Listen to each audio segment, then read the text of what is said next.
Hello everyone, welcome back to my channel. তো আজকে আমি তোমাদের সাথে শেয়ার করব দুর্গাপুজো সিরিজের লুক নাম্বার 2। এর আগে আমি শেয়ার করেছিলাম লুক নাম্বার 1, সেটা ছিল একদমই সিম্পল আর একটু ট্র্যাডিশনাল। ওই লুকটা আমি রেখেছিলাম পঞ্চমীর জন্য, আর আজকের এই লুকটা আমি রেখেছি ষষ্ঠীর জন্য। হেয়ারটা এরকম দুই রকমভাবে রেখেছি, যারা চাইবে হেয়ার ওপেন রাখতে তো ওপেন রাখতে পারো, আর যদি চাও বান করবে তো একটা বানও করতে পারো, দুটোই ভালো লাগবে। তার সাথে বড় সাইজের ঝুমকো, ব্যাস। তাহলে চলো ঝটপট শিখে ফেলি। তো প্রথম স্টেপ তো সবাই জানো, মুখটাকে ভালো করে ওয়াশ করা। তো আমি ওয়াশ করে নিয়েছি, আর এইবার আমি ইউজ করছি প্লামের গ্রিন টি টোনার। টোনারটাকে অ্যাপ্লাই করার পর এবার আমি ইউজ করছি moisturiser from Sirona vitamin C moisturiser.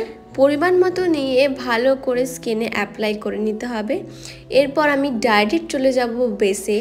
আর আজ কোনো ফাউন্ডেশন ইউজ করব না, কারণ তোমরা অনেকেই আছো যারা কিনা ফাউন্ডেশন ইউজ করতে পছন্দ করো না, তাই আমি কনসিলার দিয়ে মেকআপটা করব। আর এক্ষেত্রে আমি ইউজ করছি সুইস বিউটির লিকুইড কনসিলার শেড নাম্বার 02। অল্প পরিমাণে লাগিয়ে নিয়েছিলাম চোখের নিচে, আর যেখানে যেখানে একটু স্পট মতো ছিল ফেসে সেই সব এরিয়াতে। আর একটা ভালো ব্রাশের সাহায্যে দেখো আমি ভালো করে ওটাকে ব্লেন্ড করে নিলাম।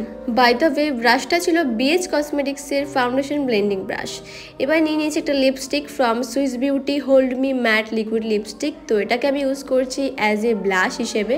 গালের দুদিকে নাকের ঠিক ওপরে লাগিয়ে নিয়েছিলাম, অ্যান্ড দেন সেম ব্রাশ দিয়ে ভালো করে ব্লেন্ড করে নিয়েছি। এইবার পুরো ক্রিম বেসটাকে সেট করব পাউডারের সাহায্যে, আর সেই জন্য ইউজ করছি ইনসাইড কসমেটিক্সের লুজ পাউডার।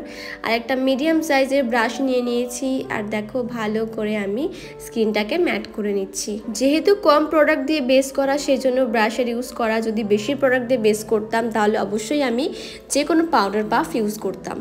এবার পালা আই মেকআপের, আর এক্ষেত্রে আমি ইউজ করছি বিউটি গ্লেস্টের gorgeous by me eyeshadow palette. আর এখন করব আইব্রো, তাই একটা অ্যাঙ্গুলার ব্রাশ নিয়ে নিয়েছি, আর ওই প্যালেটে থাকা ডার্ক গ্রে কালার শেড নিয়ে নিয়েছি, আর সেটা দিয়েই দেখো ভালো করে আমি আইব্রোটাকে ফিল করে নিচ্ছি। ভিডিও তো দেখতে হয়তো ব্ল্যাক লাগছে শ্যাডোটা, কিন্তু ওটা ঠিক ব্ল্যাক নয়, পুরো ডার্ক গ্রে রঙের। যদিও তোমরা যে কোনো আইব্রো কিটও ইউজ করতে পারো। এবার ওই প্যালেট থেকে একটা ব্রাউন শেড নিয়ে নিয়েছি, আর একটা আইশ্যাডো ব্লেন্ডিং ব্রাশের সাহায্যে দেখো ভালো করে আইলিডের ওপরে অ্যাপ্লাই করে নিচ্ছি। বেসের জন্য এই একটা কালারই আমি ইউজ করব, তাই দেখো ভালো করে একদম ব্লেন্ড করে নিচ্ছি। বেস অ্যাপ্লাই করা হয়ে গেছে। এবার ওই প্যালেট থেকে ওই সেম ডার্ক গ্রে কালারটাকে নিয়ে নিয়েছি, আর দেখো ফিঙ্গার টিপসের সাহায্যে ঠিক আইলিডের ওপরে ভালো করে দেখো অ্যাপ্লাই করে নিচ্ছি। আমি বললাম না এটা পুরো ব্ল্যাক নয়, দেখো একটা গ্রে টোন আছে, যার জন্য দেখো অতটা কিন্তু ডার্ক দেখতে লাগছে না। আঙুলের সাহায্যে কালারটাকে অ্যাপ্লাই করার পরে ব্রাশ দিয়ে একটু ভালো করে ঘুরিয়ে ঘুরিয়ে ব্লেন্ড করে নিচ্ছি, যার ফলে আউটকামটা বেশি ভালো লাগবে দেখতে। এবার ওই প্যালেট থেকে আরেকটা ব্রাউন শেড নিয়ে নিয়েছি, বা তোমরা এই সিমিলার যেটা বেস করেছিলাম সেটাও নিতে পারো।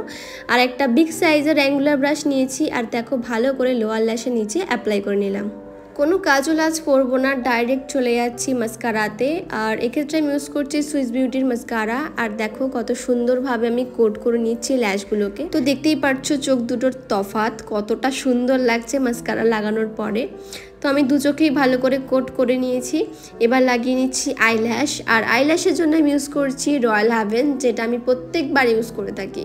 এটা অনলাইনে পাওয়া যায় না, তোমরা যে কোনো কসমেটিক্সের দোকানে নাম বললেই পেয়ে যাবে। এবার ওই প্যালেট থেকে একটা কুল টোনের ব্রাউন শেড নিয়ে নিয়েছি, আর একটা মিডিয়াম সাইজের ব্রাশের মাধ্যমে ভালো করে দেখো আমি ফেসটাকে কন্ট্রোল করে নিচ্ছি, গালের দুদিকে, নোজ এরিয়াতে, আর ঠিক ডাবল চিন এরিয়াতে। এবার আরেকটা অন্য ব্রাশ নিয়ে নিয়েছি, এটা দিয়ে আমি ব্লাশই লাগাই সবসময়ের জন্য।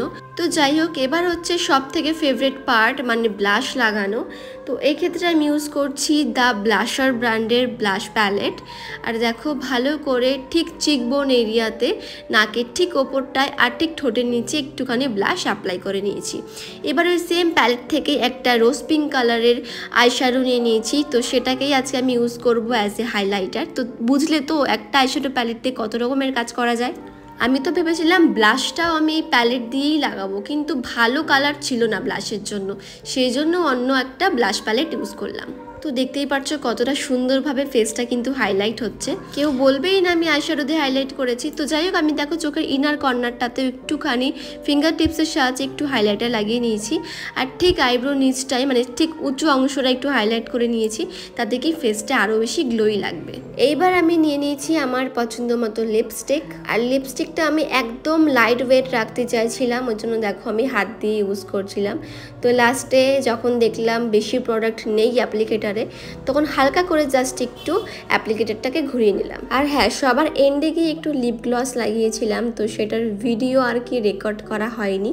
তো যাই হোক, তোমরা চাইলে এটাকে স্কিপ করতে পারো, আর যদি পছন্দ করো তাহলে অবশ্যই লিপ গ্লসটাকেও ইউজ করতে পারো। তাহলে কি বলো, এরকম একটা লুক তো ষষ্ঠীর জন্য করাই যায়, তাই না?